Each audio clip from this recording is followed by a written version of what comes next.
Hello and welcome to another Dragonstorm Studios video. And today we're going to draw Sunstreaker, who is a Transformer and Autobot, who is certainly one of the more egotistical and yet also fascinating characters from the G1 cartoon way back in the 80s. We're doing the older version of him. And it's actually, this drawing comes along as a result of a video I watched recently. From a YouTuber named Rodimus Primal, and he does some amazing videos. Check them out if you get a chance. Just retrospectives on characters, background behind them, stuff that I didn't know about, certainly, which is always fun to read up on with these wonderful characters that I grew up with. So the character itself is, as mentioned, a little bit egotistical. He's very full of himself, but he's just such an endearing character. He's such a greatly developed character as well. I liked him and his twin brother Sideswipe. They had a rivalry against the Jets, so Starscream, Thundercracker, and Skywarp, and they had something called Jet Judo. And in Jet Judo, they would actually fly because Sideswipe had a jetpack, and Sunstreaker was able to fly, I guess, based on his specs somehow. And they would go up against the Jets and do this Jet Judo thing, which was really, really cool. So I have some fond memories of the characters, and a friend of mine really enjoys them as well. So I'm doing this for a variety of reasons.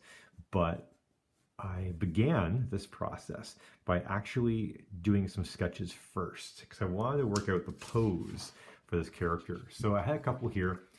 This one, not a big fan of, although I like the way that the details turned out. I'm going to go with this pose right here, a bit more coming towards us, a bit more in perspective as well, some foreshortening. So by doing that rough work first, I save myself some pain later, for sure. So I'm just going to get all my lines in the right spot. I've got my rough work here to refer to as I'm going, and will join me in this process, and we'll see how this turns out. I'm looking forward to doing this. My last Transformers drawing was the Shockwave one, and although it didn't turn out badly, it wasn't my best work.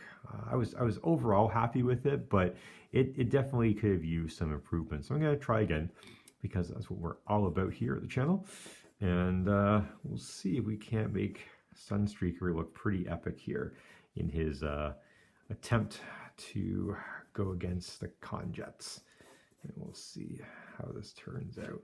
So as always, initial sketch, very, very basic, very blocky, just to kind of get everything in the right spot that I'm looking for in the scene, and then we kind of add the details afterwards. Certainly it's something which, well, requires a little bit of work. I've also got these two pieces of paper on either side, and on the end I've got little vanishing points that I've marked off here. And by doing that, it's gonna help me when it comes to the angles here and there. Being aware, of course, that the diagonals won't necessarily follow exactly as we saw in the 2-point perspective drawing of the city scene and the sports car that we did earlier. So getting all of my lines in the right spot here, trying to work out all the details, and again, very, very rough just to get started, and we'll see how this turns out. So there we go with the initial sketch, and I'm going to look up another picture of Sunstreaker, start adding some details to it, and we'll come back and see the progress in just a moment. Alright, so the lines on my Sunstreaker have been refined a little bit. I've taken some time to go over them to make sure they are as accurate as possible. And one thing I did try and do is erase any guidelines that I had left over before I start shading. And that's, I think, a really important part, because if you try and redo shading after you've erased part of it, sometimes you can't quite get the same tone again. I did make one major mistake though, and that was that I made some of my lines a bit too dark, so I did not erase very well. Now, it'll be okay because it's part of Sunstreaker's dark anyways, but good thing to keep in mind, and something I've got to work on a little bit more diligently. So I'm gonna use a ruler for many of the detail lines while drawing my transformer here, because you're as much as they are sentient beings on the planet Cybertron, they also are made of metal, and there's a lot of symmetry involved. So anytime you can keep your lines as straight as possible and as symmetrical as you can in a transformer, I think the better. And there are some exceptions. For example, Shockwave has got the one cannon arm he's got there. So they're not always symmetrical 100%, but they're pretty close. I'm going to try and do the same thing here with Sunstreaker and all the details I'm going to be putting on here. Also being aware of light and dark as much as possible. As we've seen in my previous videos, that's a really important part of any drawing, and that just makes it look so much more professional, so much better when we're finished. So I'm going to darken, for example, the helmet of Sunstreaker here. And if I imagine that the light's coming from the top right, as usually is in my drawings, because I am right-handed, I find that easier. If you are a lefty, please feel free to switch that up. You might find that very handy. And whenever I'm going to be working over top of an area I've already drawn, I'm just going to put my trusty scrap paper down, and that would just make it so much easier to avoid smudging my work. And again, more work for me in the future, because those smudges have to be erased at some point. And also, when you're done drawing, you end up with all this dark on your palm, and that sometimes also leads to some problems as well. I think I do need a new scrap piece sometime soon, though. I've had this one, I've used it for months now, and it's getting a little bit grimy as well. So I should probably look into that. Because of the light source, even the dark helmet is going to have some lighter bits on it as the light hits that helmet or head portion a bit more directly. So I'm just going to have my shading slowly and surely fade to create a little bit of a light effect there on the helmet. And you're going to get that all over the place. It's going to be evident in many places on the work. So that process is going to continue. I'll keep working on that. Also, it's good to keep in mind before you start where the areas of the transformer are darkest. So this part of the arm is black. This part is yellow. And you can see I've got a reflection mark just like I do on the windshield.